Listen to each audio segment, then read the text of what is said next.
in general are already inclined to enjoy material sense gratification and so on, to present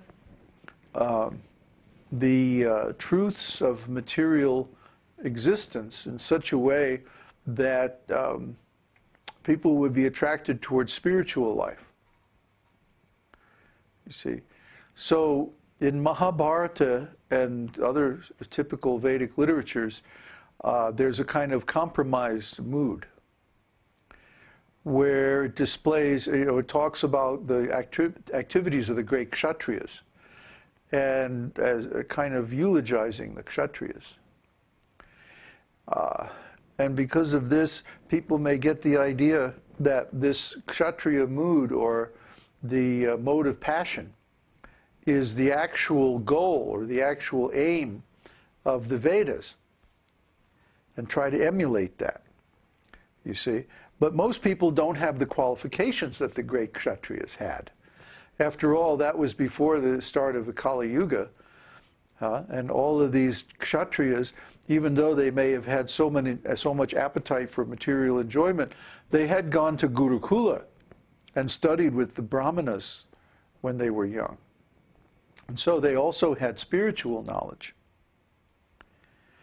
You see, it wasn't like Kshatriyas nowadays. So when people that read these stories, then naturally they try to imitate. And because of this, they become entangled in material enjoyment and they fall down. To contrast this, read Śrīmad-Bhāgavatam, the Bhagavad Purana, which talks about complete renunciation and pure devotional service from the very beginning. See, this is the actual standard to which we must aspire. And when we do that, then we get freed from this entanglement of matter, and we can approach the supreme destination through the process of self-realization. That's the real message of the Vedas, unvarnished truth, straight truth without any devices, without any embellishments. And that's what we're meant to study when we study Vedas. And the pure devotees all agree that this is the actual method, or this is the actual message of the Vedas.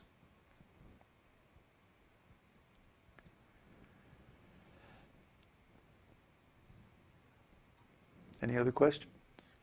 No? Maybe? This day and age, everyone's Shudra, aren't they?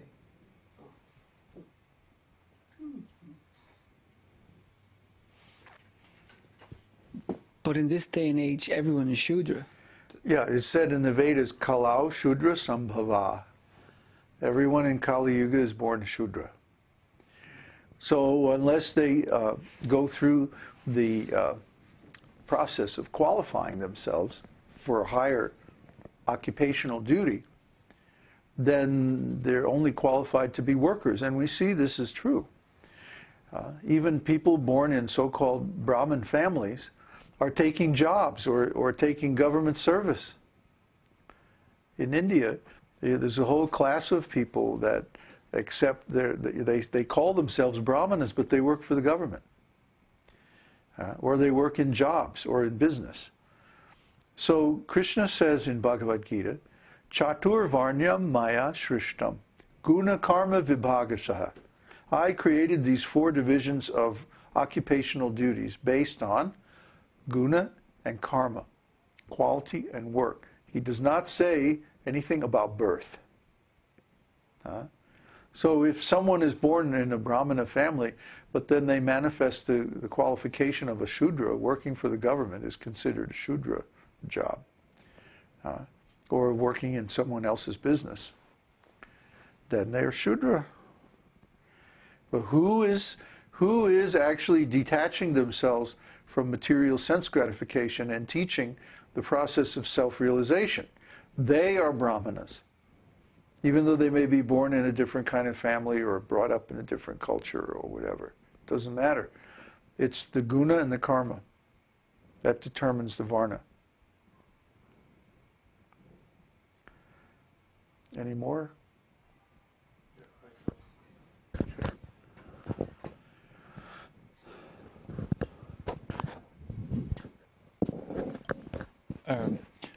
We were talking about the hearts in terms of varnashram dharma. So it's pretty obvious that brahmanas are very soft-hearted. They should be. Yeah. And kshatriyas have this golden heart. Yeah. Is there any other relationship in regards to Vaishyas and Shudras? Well, Vaishyas and Shudras both have more mode of ignorance. See, the Kshatriyas are supposed to be in the pure mode of passion. The Vaishyas are in the mixed mode of passion and ignorance, and the Shudras are in ignorance. So that's why they can't control their senses, why they can't be independent. They have to work for somebody else. They don't want to take responsibility, and so on. So you could say their hearts have become so hard that they have become contaminated, just like gold mixed with some base metals like iron or brass or something like that. Heart. Yeah. Yeah. Pretty bad. Let's see. There's a question from Prasad. Dear Babaji, if we are confused as to what our guna is, who determines what our actual guna Why is? be confused? Krishna is giving all that knowledge in Bhagavad-gītā. And You know the guna by the activities. The karma reveals the guna. So if a person is breaking the 4 regulative principles, then they can't be in the mode of goodness. They have to be in the mode, they're covered by the mode of ignorance. To the degree that they're breaking the principles, they're covered by ignorance. To the degree that they become pure, they're cultivating goodness. And to the degree that they attain self-realization, they're in the transcendental mode. He asks, can guna change in our lifetime? It can, but you have to be very dedicated and accept a lot of disciplinary, purificatory activities. It's just like if you have some disease and you go to the doctor, you have to take the treatment and the medicine. If you don't take the prescription as directed by the doctor, then you can't get well. So most people don't have the determination to follow the instructions given in scriptures.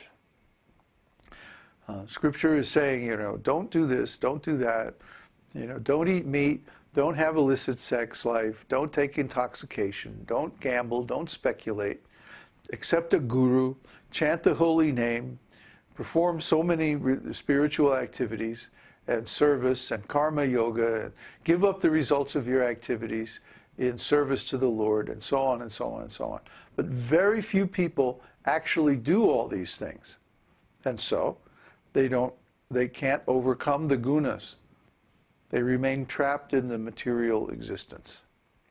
Of course, any degree that one can perform these activities is good for him. But of course, the best thing is to follow the path completely. That's what we're recommending.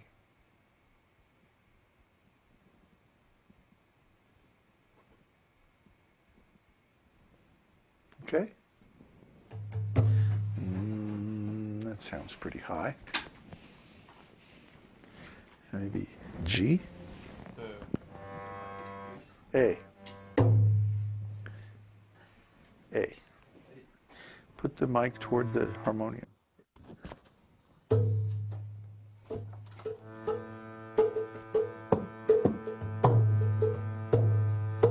Namaste Narasimhaya.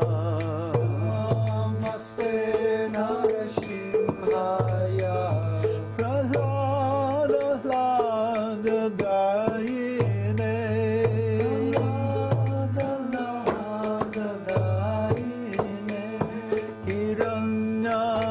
Hiranyakashi Purvakshaha Hiranyakashi Purvakshaha Shilatam Kala Kalaye Shilatam Kala Kalaye Ito Nrsimho Parato